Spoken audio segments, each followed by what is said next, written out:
Hi, Taylor T. Carlson here again, and the Criterion Collection is at it again with more in the world of classic horror. Just in time for Halloween, they've given us Night of the Living Dead in 4K, the seminal horror classic from George A. Romero.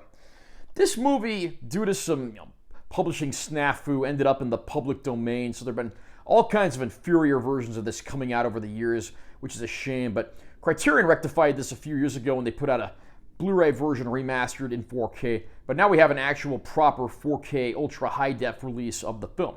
I'm going to unbox this and I'll let you know if it gets my recommendation. Nice close-up of the cover there. I do love that art with the classic cast.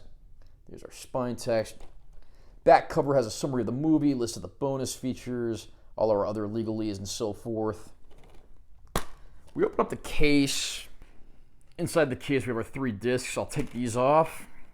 We have our 4K Ultra High Def disc. We have Blu-ray 1, which has the film as well as a work print cut, and then Blu-ray 2, which has the bulk of the bonus features. Inside the case, when you take out the discs, you have this artwork of the zombie attack, which looks very impressive.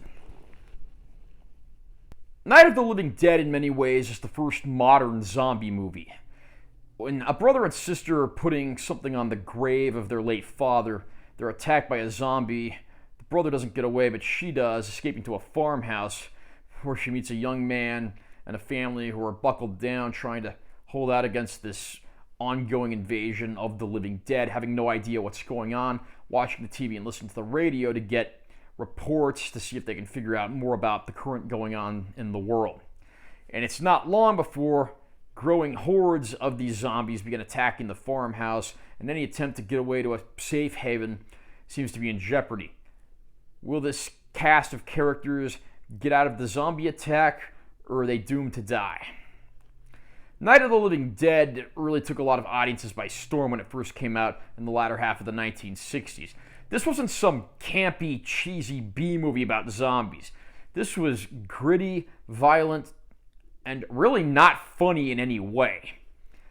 George A. Romero really turned the genre on its head and proved to be one of the biggest influencers there was.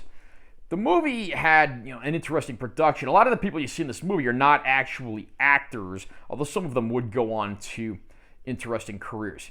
In later years, George Romero would have a split with his primary collaborator, and all of George Romero's sequels would be produced under the title like Blank of the Dead, whereas his collaborator's films would maintain the Living Dead moniker. So George Romero, of course, would go on to make movies like Dawn of the Dead, Day of the Dead, Land of the Dead, and Diary of the Dead, all of which have had their own share of interesting reviews over the years, continuing to turn this genre on its head and bringing together some very interesting and talented actors and some of the best special effects in the business.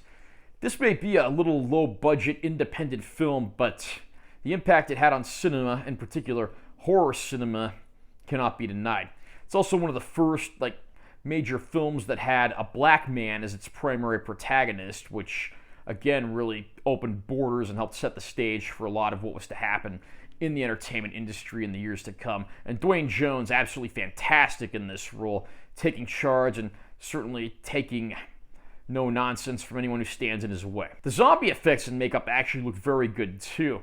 You have to keep in mind there was a lot less in the way of technology and so forth back then. It's always fun to see how independent film crews work around their lack of a budget, and that just shows beautifully throughout this movie.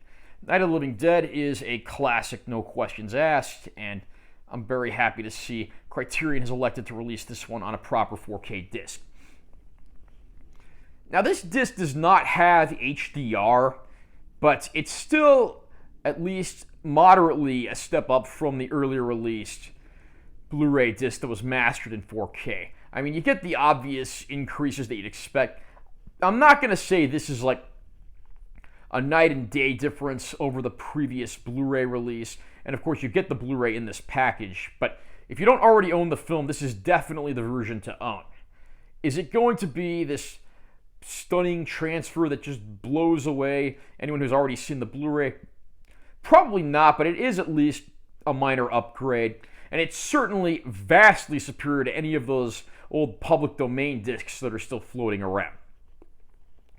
For bonus features, you get an entire Blu-ray disc worth of featurettes and interviews and rough footage and so forth, TV spots, trailers, interviews.